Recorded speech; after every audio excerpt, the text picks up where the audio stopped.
నమస్తే, welcome to our channel. ఈ రోజు మనతో పాటు ఒక స్పెషల్ గెస్ట్ అయితే ఉన్నారు. వారే రాధా మనోహర్ దాస్ గారు. నమస్తే గురుగారు. అమ్మా, హరే మీ కృష్ణ. పేరమ్మా? హరే కృష్ణ. భార్గవి దాత్రి ఛానల్. తల్లి. గురుగారు, మనం రీసెంట్ గా చూసుకుంటే మీ పాట ఇది మన దేశం ఇది వరకు మాటలతో మాకు ముందుకు కనిపించారు. ఇప్పుడు ఈ మధ్య పాట రూపంలో కూడా మాకు కనిపిస్తున్నారు. అమ్మా, సో ఇంకా మాకు పాటలతో కనిపిస్తారా? ఇంకా అంటే అంతకుముందు కూడా చాలా పాడాం, కానీ ఇది వైరల్ అవ్వడం వల్ల మీకు తెలిసిందంతే. ఇంకా చాలా పాడాను, ఇంకా చాలా వస్తాయి. అమ్మా, ఒక మంత్రం చెప్తాను. ఓకే గురుగారు. శ్రీరాఘవం దశరథాత్మజమ ప్రమేయం సీతాపతిం రఘుకులాన్వయరత్నదీపం ఆజానుబాహుమరవింద దళాయతాక్షం రామం నిశాచర వినాశకరం నమామి. హరే కృష్ణ కృష్ణ కృష్ణ హరే హరే, హరే రామ రామ రామ హరే హరే. జై శ్రీరామ్. అమ్మ, ప్రశ్న అడగండి. అదే గురుగారు, మీ పాటతో ఇంకా మాకు కనిపిస్తూ ఉంటారు. నిన్న కూడా ఒక పాట పాడాను, అది కూడా అంటే టైం పడుతుంది, రిలీజ్ అవుతుంది. అంటే మీ పాటల వల్ల ఒక జనాల్లోని ఒక చైతన్యం గాని కదమ్మా, అలా కలిగించడమే ఉద్దేశమైన. అంతే కదమ్మా. ఇప్పుడు ఎవరైనా బాగుండాలి అనేది మన కాన్సెప్ట్. ఇప్పుడు ఆ పిల్ల చేతికి గాజులు లేవు, నేను చేతికి తాడు కట్టాను. ఎందుకని? వాళ్ళు కరెక్ట్గా ఉంటే వచ్చే తరం బాగుంటుంది. వచ్చే తరం గురించి మనం ఆలోచించకపోతే మనం వారికి అన్యాయం చేసిన వాళ్ళమే అవుతాం. అర్థమైందా? సంస్కృతంలో ద్రష్ట అంటారు, అంటే భవిష్యత్తుని దర్శించగలిగి ఉండాలి. ద్రష్ట లేడు అనుకోండి, మనకు వచ్చేది నష్ట. అందువలన ఈ తరం అంటుంది మా ఇష్ట, అందుకే ఇది పొందుతుంది కష్ట కదా. చివరికి మిగిలేది కాష్ట. కాష్ట అంటే తెలుసా? కష్టం వరకు తెలుసు. దీర్ఘం కష్ట. కాష్ట చేస్తే ఏమవుద్ది? నీ దినంరా, నీ తద్దినం, నీ కాష్టం అంటారు కదా, నీ బూడిద అంటారు కదా, అది కాష్టం అంటే అది. మీరు ఎప్పుడైనా కాశీ వెళ్ళారా? పోనీ టీవీలో చూస్తారుగా, చూస్తుంటాం. అందులో మంచి చిన్న రీల్ వస్తుంది. దో దిన్ కమేలా అభి అకేలా. చూడండి, నా ఎదురుగా కాలభైరవ స్వామి ఉన్నారు. కాశీలో ఆయనే బాసు, ఆయనకి తెలియకుండా కాశీకి వెళ్ళలేము, రాలేము. సరే, దో దిన్ కమేలా అభి అకేలా, దాని అర్థం ఏంటి? 2 రోజులు ముచ్చట, తర్వాత నువ్వు ఉండేది అచ్చట. అభి అకేలా, ఒకలే ఉంటాం కదా. సో కాబట్టి బుద్ధిమంతుడైన మానవుడు భవిష్యత్తును దర్శించాలి. భవిష్యత్తులో మరణం వస్తుంది. సో కాబట్టి బుద్ధిమంతుడైన వాడు రాబోయే మరణం గురించి, మళ్ళీ మరణించకుండా ఉండడం గురించి ఆలోచన చేసి దానికి తగ్గట్టు జీవిస్తాడు. ఆ బుద్ధి మనకి శాస్త్రం ఇస్తుంది, భగవద్గీత ఇస్తుంది, భాగవతం ఇస్తుంది, రామాయణం ఇస్తుంది. కాబట్టి మనం ఆ బుద్ధి అందరికీ కలగాలని కోరుకుంటాం, సహజం. గురుగారు, ఇందాక మీరు గాజులు, బొట్టు అలాంటివి అన్నారు కదా. సో ఇప్పుడు హిందూ ధర్మం ప్రకారంగా చూసుకుంటే చాలామంది గుడికి వెళ్ళడం కానీ, లేదంటే బొట్టు పెట్టుకోవడం, గాజులు వేసుకోవడం, గురువులని గౌరవించడం అన్నది ఇప్పుడు మన సాంప్రదాయంలో ఎంతవరకు ఉందంటారు? ఉంది, అది మనలో అంతర్గతంగా ఉంది, అంతర్లీనంగా ఉంది. అది మనలో ఇన్బిల్ట్ అంటాం కదా, అది మనలో ఉంది. కాకపోతే అది నష్టం అవుతూ వచ్చింది. నష్టం ఎవరు చేశారు అంటే, ఈ దేశాన్ని ఆక్రమించాలి అనుకునేటువంటి విదేశీ మతాలు, ఆ భావజాలం కలిగిన వారు చేశారు. మీరు ఒక లేడీ ఉంది, ఆవిడ పేరు ఏదో ఉంది,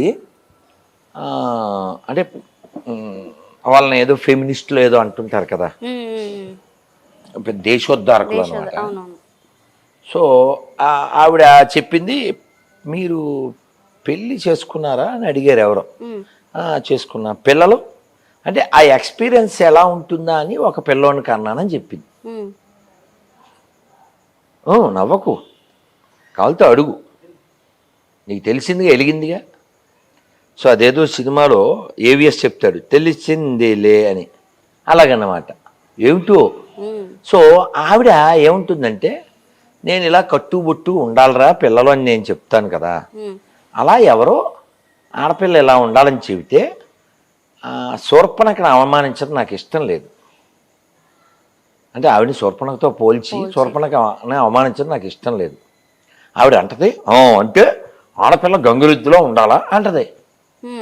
అంటే బట్లిప్పు తిరగాల, కట్టుబుట్టు సాంప్రదాయంగా ఉండడం, కామెడీ చేస్తుంది. మరి బుర్రకా మీద కామెడీ చేద్దా? అన్నమయ్య ఓ పాటలో చెప్తారు, సహజ వైష్ణవాచారవర్తనుల సహవాసమేమ సంధ్యా, కందుగురుడు తిరువేంకటనాయక సంకీర్తనయేమ సంధ్యా, సహజ వైష్ణవాచారవర్తనుల సహవాసమేమ సంధ్యా. సంధ్య మీన్స్ బెట్వీన్, అంటే పొద్దున్న చీకటి వెళ్ళిపోతూ వెలుగు వస్తుంది, ఆ మధ్యలో ఉండే సమయాన్ని ప్రాతసంధ్య అంటారు. ఈవినింగ్ వెలుగు వెళ్ళిపోతూ చీకటి వస్తుంది, దాన్ని సాయం సంధ్య అంటారు. మనిషి పుట్టినప్పుడు అది ప్రభాత సంధ్య, అతని జీవితంలో ఉదయం. అది వెళ్ళిపోతాడే అది అస్తమయం. ఈ వెలుగుకి అస్తమయానికి మధ్యలో సూర్యుడు యొక్క వెలుగున్నట్లు మనలో ఆత్మ అలా ప్రకాశిస్తూ ఉన్నంతసేపు మనం చాలా మాట్లాడతాం, చాలా పోట్లాడతాం, ఏవేవో చేస్తాం. కానీ ఇందులోంచి జీవుడు వెళ్ళిపోతే ఆ అరిచిన నోరు కనబడదు, వినపడదు, చేతులు లేవవు, కళ్ళు అందులో జీవం కోల్పోయి అలా ఉంటాయి. ఈ మనిషి విర్రవీగుతూ ఉంటాడు, ఇది నేను అని. ఇది నువ్వా? ఇది నువ్వు కాదురా, కొవ్వు, flesh. Don't think is fresh. One day it's going to crush, it's become ash. ఇందాక హిందీలో చెప్పాను, దో దిన్ కా మేళా అభి అకేలా. దేవుడు ఉన్నాడు అనేది ఎక్కువ మంది నమ్మకం. నమ్మకం మంచిదా చెడ్డదా? మంచిదే. దేవుడు ఉన్నాడు అనేది మంచి నమ్మకం. ఎందుకంటే ఒకరు చూస్తున్నాడు అని ఒక భయం ఉంటుంది. పిల్లలను ఏదైనా డబ్బులు పడేస్తే ఒరే కలకత్తుకు పైన పెట్టు అంటారు. అన్నం పాడేయకూడదురా, అన్నం పరబ్రహ్మస్వరూపంరా, డబ్బులు లక్ష్మీదేవిరా, పుస్తకం అలా కింద పెట్టకూడదురా, సరస్వతిరా. ఇవన్నీ దేనికి? ఇవన్నీ నేర్పించడం రెస్పెక్ట్. దేనివల్ల నువ్వు బాగుంటున్నావో, దేనివల్ల నువ్వు బాగుపడుతున్నావో, దేనివల్ల నువ్వు జీవిస్తున్నావో దాన్ని గౌరవించు. అది మంచిది కదా. అది అప్పుడు ఎవరో మిమ్మల్ని డ్రాప్ చేశారండి, దిగాక ఏం చెప్తారు? ఎవడో తెలియదు, ఓ కిలోమీటర్ 2 కిలోమీటర్లు డ్రాప్ చేస్తే థ్యాంక్స్ అండి అంటాం. మరి భగవంతుడు మనకు నోరిచ్చాడు, కళ్ళు ఇచ్చాడు, చేతులు ఇచ్చాడు, చెవులు ఇచ్చాడు. భక్తి అంటే థ్యాంక్స్ చెప్పడమే, కృతజ్ఞత కలిగి ఉండడం. ఒక అమ్మాయి, అంటే ఎవరు చెడ్డోళ్ళు కాదు. ఇప్పుడు బిన్ లాడెన్ తెలుసా? 2001లో మీ స్కూల్కి వెళ్తున్నారా? 24 ఏళ్ల క్రితం అంత ఉన్నారా? చిన్న పాప, అప్పుడే 1 ఇయర్. సో 2001లో అతను అమెరికాలో ట్విన్ టవర్స్ అని ఉండే, TWS, WTC, world trade centre అని ఉండేది. విమానం 2 విమానాల్లో అతని బ్యాచ్ ఎక్కి దాన్ని హైజాక్ చేసి ఆ పెద్ద బిల్డింగుల్ని కూల్చేశారు. విమానంలో ఉన్న వాళ్ళు చచ్చిపోయారు, ఆ బిల్డింగులో కూడా కొందరు చచ్చిపోయారు. అతను ఇంజనీరింగ్ చదివాడు. ఇంజనీర్ ఏం చేయాలి? మామూలుగా నిర్మించాలి, ఇంజనీర్ ఫర్ బిల్డింగ్. కానీ వీడు బిల్డింగ్ కూల్చేశాడు. ఎందుకంటే వాడి మస్తకంలోకి ఓ పుస్తకం ఎక్కింది, పురుగు తొలిచింది. అదేందా? నిర్మించడం అనే ఆలోచన రావాలి. అసలు వాడికి ఆలోచన రాలేదు. చంపేయి, నాశనం చేసేయి, కూల్చేయి, కాల్చేయి. అది వాడికి ఆ పుస్తకం నేర్పించింది. ఉదాహరణకి మీ ఫ్రెండ్స్లో 2 పేర్లు చెప్పండి. భవానీ, మహాలక్ష్మి. సో ఈ 2 పేర్లు హిందువుల పేర్లే, వాళ్ళు హిందువులే. ఫర్ ఎగ్జాంపుల్ ఇందులో ఎవరైనా ఒకరు గొర్రె అయిపోయారు అనుకుందాం. అయిపోతే అప్పుడు మీరు ఇక్కడి నుంచి అమ్మవారి కుంకుమని పెట్టబోయితే అంటారు, నొప్పులు వచ్చేస్తాలకి. మీరు రోడ్డు మీద వెళ్తూ ఈ మతం మారిన గొర్రెతో అరటిపండు రోడ్డు పక్కన ఆ బండి మీద అరటిపండు 2 తీసుకుని ఓం అని ఒక అరటిపండు తీసుకోవే అంటే అంటారు, నొప్పులు వచ్చేస్తాయి. ఎందుకంటావు? అది అరటిపండు, అది నువ్వేమైనా ఇంజక్షన్ చేసావా, ఏమైనా కలిపావా? ఏం లేదు, జస్ట్ అరటిపండు. నువ్వు ఓం అడ్డాం, ఎవరు ఎక్కిచ్చారు విషం? ఓ పుస్తకం ఎక్కించింది. ఓ పిల్ల గట్టిగా 15-16 ఏళ్ళు ఉండొచ్చు, కళ్ళజోడు పెట్టుకుని ఒక 5-6 ఏళ్ల క్రితం పాట పాడింది. ఏం పాట తెలుసా? రాయి రప్ప మొక్క వద్దు, చెట్టు పుట్ట మొక్క వద్దు అని పాడింది. ఆ తర్వాత రీల్ వస్తుంది, మీరు ఎప్పుడన్నా చూడండి. ఫ్యూ సెకండ్స్ లేట్ చూసారా మీరు? చూడలేదు కానీ చెప్తుంటే వెళ్ళిందా? ఆ తర్వాత నేనే పాడతాను అనమాట, చెక్క మొక్క అని పాడతాను నేను కదా. ఇప్పుడు దానికి ఎవరు నేర్పించారు? ఇప్పుడు మీ నాన్నగారి పేరేంటమ్మా? స్వామి. అమ్మగారి పేరు పార్వతి. ఇప్పుడు మీరు మీ నాన్నగారి గురించి చెప్పు అన్నాను అనుకో, చుట్టూ వీరభద్రరావులో అరగంట చెప్పావు, మా నాన్న చాలా గొప్పవాడు, మేమేం పీకలేం, వీడు వదలదా వీళ్ళ నాన్న ఎంత గొప్పవాడైతే మాత్రం అని మేము అవునా అంటాం.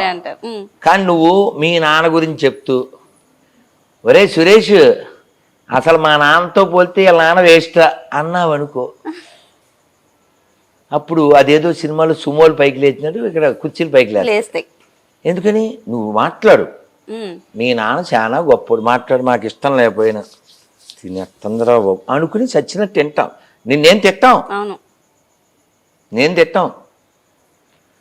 నువ్వు మీ నాన్న గురించి చెప్తూ మా నాన్న చాలా గొప్పడు, మా నాన్న చాలా గొప్పడు అని 70 సార్లు 170 సార్లు మేము ఏం తిట్టం. నేను వీళ్ళ నాన్న వేస్తే అని ఏమన్నా మొదలెట్టామనుకో పేస్తే అలాగా. ఈ ఎడారి మతాలు ఎక్కడం వలన ఇక్కడ పుట్టి ఓ పిల్లమ్మ, అది కూడా 20 ఏళ్ళు ఉంటాయో ఉండవు, అందరూ క్రైస్తవులు అయిపోతే చంపేస్తారా అని అడిగింది ఎవరో. ఎవరిని చంపం కానీ గుళ్ళయ్యి కూల్చేస్తాం అంటుంది. అసలు కూల్చడం అనే ఆలోచన రావడం ఏంటి? చండాలం. నిర్మించడం అనే ఆలోచన రావాలి, కూల్చడం ఏంటి? అంటే ఆ మతం అలా తయారు చేస్తుంది. ఈ దేశాన్ని బ్రిటిష్ వాళ్ళు 300 ఏళ్ళు పీలించారు. పీలించారన్నా ఎన్ని లక్షల హిందువుల రక్తం తాగేశారు వాళ్ళు, ఎన్ని లక్షల మందిని చంపేశారు వాళ్ళు.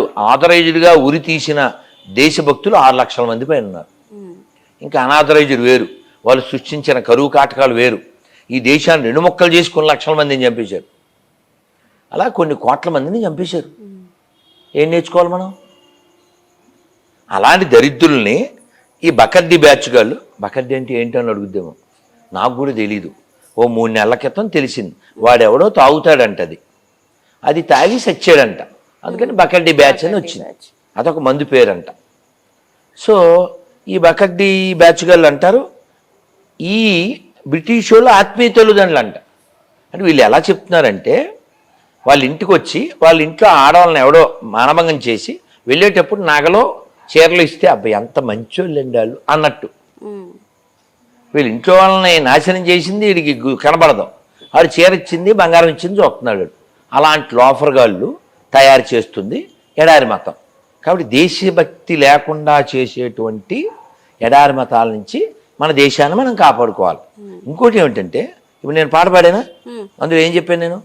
James father Jackson, Jackson father Jepson, Jepson father Jaipal, Jaipal father Jairam, grand father ఒక్కడే, గతమంతా మనదొక్కటే కదా. నా దగ్గరికి మీరు నెట్లో కొట్టండి, తర్వాత యూట్యూబ్లో జర్నలిస్ట్ రూపంలో వచ్చిన జంతువు అని కొడితే వస్తుంది. ఆశ్చర్యపోయారా? ఏం ఆశ్చర్యపోకండి. వచ్చాడు, వస్తే మరి ఎడ్డుండి అక్కడ చాలామంది వచ్చారు, ఇప్పుడు ఇందాక రాలే, అలా వస్తారు కదా, అందరికి బొట్టి పెడుతుంటే అన్నాడు. ఫోన్లో ఏమో గురుగారు ఇంటర్వ్యూ కావాలన్నాడు. నువ్వు ఓపెన్గా చెప్పచ్చు కదా, sir I'm so and so, ఆమె గొర్రె, అని చెప్తే పోద్ది కదా. ఇప్పుడు ఆ కొన్ని పదాలు వాడకూడదు, కానీ తినేది ఇంటి మూడిచం పాడే డాష్ పాట అని సాగుతుంది. సో మోడి తెచ్చే చీర కావాలి, మోడి తెచ్చే పూలు కావాలి, మోడి తెచ్చే సెంటు కావాలి, మొగుడు కూడా కావాలి కదా. దేశం నుంచి అన్నీ కావాలి, దేశం వద్దు. ఇప్పుడు నువ్వు ఎవరినో పూజించు, తప్పేం లేదు, కానీ మిగిలినంతా ద్వేషిస్తే ఎలాగా? ఇప్పుడు మీ కారు ఉందా? ఉందనుకుంటే మీ తాతగారికి కారు లేదు కాబట్టి మీ తాతను తిడతావేంటి? తాత లేకపోతే నువ్వెక్కడి నుంచి ఉన్నావు కదా. మా తాత కారు లేదు నరకానికి పోతాడు అంటావను, నాన్ సెన్స్ కదమ్మా. కాబట్టి ఈ నాన్ సెన్స్ మతాల నుంచి ప్రపంచాన్ని రక్షించాలి. ఆ బాధ్యత నీ మీద ఉంది, వాడి మీద ఉంది, నా మీద ఉంది, మతం మారిన గొర్రెల మీద కూడా ఉంది. ఎందుకని గతం మర్చిపోయారు కాబట్టి గతాన్ని గుర్తుంచుకోవాలి. ఈ దేశం ఎలా గొప్పదైంది, దేనివల్ల గొప్ప చెప్పు, చెప్పనా? గంగ యమున గోదావరి సింధు కృష్ణ కావేరి బ్రహ్మపుత్ర తుంగభద్ర తపతి నర్మద పెన్న పొంగి పొరలి తరంగాలు నీ మెడలో హారాలు జీవనదుల గన్న తల్లివే ఓయమ్మ నీవు. జయము జయము భరతమాత, జయము నీకు జగన్మాత, ఈ జగాన సాటి ఎవ్వరే ఓయమ్మ నీకు. హిమ వింధ్యా పర్వతాలు దేవతలకు నిలయాలు, దట్టమైన అరణ్యాలు మహామునుల స్థావరాలు, పసిడి పంట క్షేత్రాలు పంచలోహ ఖనిజాలు, నిజముగను రత్న గర్భవే ఓయమ్మ నీవు. లోకమంత చీకటిలో తల్లడిల్లుచున్నప్పుడు, నాగరికత లేని నరులు పామరులై ఉన్నప్పుడు, వేదాలను వెలికి తెచ్చి జ్ఞాన భిక్ష పెట్టినావు, నిజముగను జగద్గురువే ఓయమ్మ నీవు. ఇందులో అర్థమైందా, అర్థం కలదా? అర్థం కాలేదు గురుగారు. ఈ దేశంలో గొప్ప నదులు ఉన్నాయి. ఏంటవి? సింధు నది, కావేరి నది, అమ్మా గంగ యమున గోదావరి సింధు కృష్ణ కావేరి, ఇలా గొప్ప నదులు కలిగింది. అలాగే గొప్ప ఋషులు కలిగింది, గొప్ప యోధులు కలిగింది, గొప్ప వీరులు కలిగింది. ఇది మన దేశం, అవునా? మన దేశం ఎందుకు గొప్పది? రామాయణం వల్ల గొప్పది. మన దేశం ఎందుకు గొప్పది? భగవద్గీత వల్ల గొప్పది. ఏం చెప్పారు స్వామి వివేకానంద? నా దేశం భగవద్గీత, నా దేశం అగ్ని పునీత సీత, నా దేశం కరుణాంతరంగా, నా దేశం సంస్కార గంగా. ఇది మన దేశం. ఈ దేశానికి గొప్పతనం సనాతన ధర్మం వల్ల వచ్చింది, గొర్రెల వలనో ఇస్లాం వలనో క్రైస్తవం వలనో కాదు. నష్టపోయింది ఈ దేశం. ఇస్లాం క్రైస్తవంలో ఈ దేశం నష్టపోయింది, మొక్కలైంది, చాలామందిని కోల్పోయింది, చాలామంది ద్రోహులుగా తయారు చేయబడ్డారు. ఉదాహరణకి పెద్దమ్మ గుడి కూల్చేశారు బంజారాహిల్స్. సో అంతకుముందు ముత్యాలమ్మ గుడి దగ్గరికి వెళ్ళి వాడు తన్నేసి విగ్రహాన్ని పడగొడిచాడు. వాడు ఏమని చేశారా? ఇక్కడ ఉన్న ఎవరైనా ఒక హిందువు ఏదైనా మసీద్ దగ్గరికి వెళ్ళి ఓ బొగ్గుముక్కతో ఏదైనా రాయింది, గవర్నమెంట్ రియాక్షను వాళ్ళ రియాక్షన్ ఎలా ఉంటుందంటారు? మనకు అలాంటి ఆలోచన రావు. ఎందుకని? మన గుళ్ళోనే మనం ఏమి రాయం, ఇంకోటిది మనం ఏం చేస్తాం కదా. సో మనకు అసలు అలాంటి ఆలోచన రావు. మీరు ఎక్కడన్నా చూడండి, గుళ్ళు ఆక్రమించి పైన గోపురం తీసేసి మసీదుల కింద మార్చేస్తుంటారు, పైన గోపురం తీసి లోపల కాపురం పెట్టేస్తుంటారు. అయోధ్య అదే, కాశీ అదే, మధుర అదే, రాజమండ్రి అదే, అలా కొన్ని వేలు. అర్థమైందా? వాళ్ళు అలా చేయడానికి కారణం వాళ్ళ పుస్తకాలు, మనం అలా చేయకపోవడానికి కారణం మన పుస్తకాలు. మనకేం చెప్పి భోజనం తింటారు కదా, భోజనం తినే ముందు మంత్రం చెప్పాలి, తెలుసా? ఏమన్నా అలవాటు ఉందా? ఏది తినేడు అంతే, పక్షుల్లా జంతువుల్లా. అలా తినకూడదు. పక్షులకు మంత్రాలు అవి ఉండవు, మనుషులం కదా. అంటే మరీ నువ్వు నాకు నచ్చే టైప్లో పంతాలు అవి చెప్పకూడదు, కానీ మంచి మంత్రాలు చెప్పచ్చు. అందులో ఒక మంత్రం చాలా ఈజీ మంత్రం. ఏంటది? అన్నపూర్ణే సదా పూర్ణే శంకర ప్రాణవల్లభే. ఇక్కడే ఉంది అమ్మవారు ఎదురుగా. అన్నపూర్ణే సదా పూర్ణే శంకర ప్రాణవల్లభే జ్ఞాన వైరాగ్య సిద్ధ్యం భిక్షాందేహి చ పార్వతి. అమ్మ పార్వతీదేవి,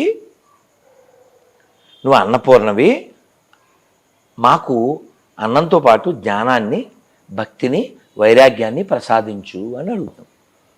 వైరాగ్యం అంటే ఏంటి తెలుసా? విడిచిపెట్టడం.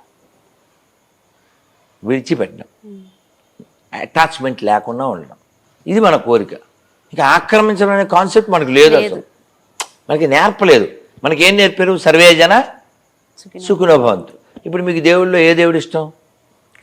కృష్ణుడు ఇష్టం, ఆయనకి రాముడు ఇష్టం, ఆయనకి శివుడు ఇష్టం, నాకు అమ్మవారు ఇష్టం, ఇంకోళ్ళకి ఆంజనేయ స్వామి ఇష్టం, ఇంకోళ్ళకి అయ్యప్ప స్వామి ఇష్టం. ప్రాబ్లం ఏం లేదు.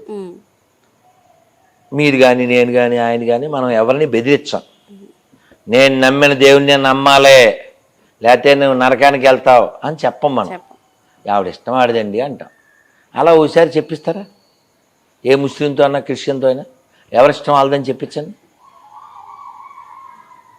ఇంకోటి స్వేచ్ఛని గౌరవించని దరిద్ర మతాలు మనకెందుకు? ఇప్పుడు మీరు ఇంటికి వెళ్ళి భోజనం చేస్తారా, టిఫిన్ చేస్తారా? ఆడు భోజనం చేస్తాడు, ఆడు కేఎఫ్సీని సంపాదిస్తాడు, ఈడేమో జొమాటో టమాటా బాత్ తింటాడు, ఆడు ఇంకో గడ్డి తింటాడు. నేనేమో జ్యూస్ మాత్రమే తాగి నోరు మూసుకున్నాను. మాకు జ్యూసు, మీకు జ్యూసు, ఆ తర్వాత వ్యూసు, ఆ పైన రివ్యూసు. నేను జ్యూస్ ఒకటే తాగాను కాబట్టి, నేను మంచినీళ్ళు ఒకటి తాగుతాను కాబట్టి, ఇదిగో ఏం పేరు నీ పేరు? భార్గవి. ఇదిగో నువ్వు భోజనం చేసావు బాగుండదు అనొచ్చా? అనకూడదు. నువ్వు టిఫిన్ చేయడం అది నీ ఇష్టం, అది నీ ఇష్టం కదా. నేను శంఖచక్ర గదా పద్మాలు పట్టుకున్న విష్ణువుని పూజ చేస్తాను, అది నా ఇష్టం. ఇదిగో ఆయన గద పట్టుకున్నటువంటి హనుమంతుని పూజ చేస్తాడు, ఆయన ఇష్టం. ఆయన నువ్వు వేణువు పట్టుకున్న కృష్ణుని పూజ చేస్తావు. ఆయన మెల్లో నాగేంద్రుని కలిగినటువంటి నాగేంద్రహారాయ త్రిలోచనాయ భస్మాంగరాగాయ కదా, ఆయన శివుని పూజిస్తాడు. మాకే అభ్యంతరం లేదే. ఇంకొక ఆయన యేసుని, ఇంకొక ఆయన అల్లాని, మనకి అభ్యంతరం లేదు. కానీ యేసుని అల్లాని పూజ చేసేవాళ్ళు కూడా ఇలా చెప్తారా? మొత్తం ప్రపంచాంతే సెకండ్స్లో వచ్చేద్ది. గుళ్ళో కూర్చొని నేను చెప్తున్నాను, నువ్వు చెప్తావు, అందరూ చెప్తారు. ఏ హిందువునే చెప్తాడు. మతం వ్యక్తిగతం చెప్తా కదా అమ్మా. కాబట్టి ప్రపంచం అంతా బాగుండాలంటే ఏం బాగుండాలి? భారతదేశం బాగుండాలి. భారతదేశం బాగుండాలంటే హిందువులు బాగుండాలి. హిందువులు బాగుండాలంటే హిందువులకు బుద్ధి జ్ఞానం ఉండాలి. బుద్ధి జ్ఞానం రావాలంటే భౌతికత, భాగవతం, చరిత్ర తెలియాలి. నువ్వేం చదవవు, నువ్వేం వినవు, ఎలాగా చెప్పు? మేమే దేవుళ్ళం అని అనుకునే వాళ్ళకి మీరు ఏం చెప్తారు గురుగారు? నేను చెప్పేదేటమ్మా, ఇప్పుడు ఇంగ్లీష్ అక్షరాలు ఎన్నిరా? 26. God G ఎన్నోది? 7. అంతే కదమ్మా. ఏబిసిడి ఈఎఫ్జి 7 కదా. ఓ 16 ఎంత వస్తుంది? డి 4. ఓకేనా? మొత్తం అన్ని కలిపితే ఎంత? 26. భగవంతుడు లక్షణాలు 26. సో ఎవడైనా నేను జీవోడి అన్నాడు అనుకోండి, ఆ లక్షణాలు ఉంటే ఓ జీవోడి, లేదా తిరగేసేయి. ఆన్సర్ వచ్చిందా? Very simple. ఇంకోలా చెప్తాను, చిన్నపిల్లలతో బ్లాక్ బోర్డు మీద రాయమని చెప్తాను. దేవుడు ముసలోడు కాదు, అట్నుంచి చదువు.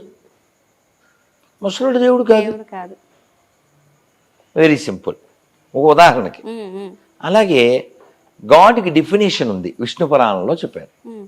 ఐశ్వర్యస్య సమగ్రస్య వీర్యస్య యశస్య శ్రేయ జ్ఞాన వైరాగ్య షన్నాం ఇది భగవత్ అని ఒక శ్లోకం ఉంది.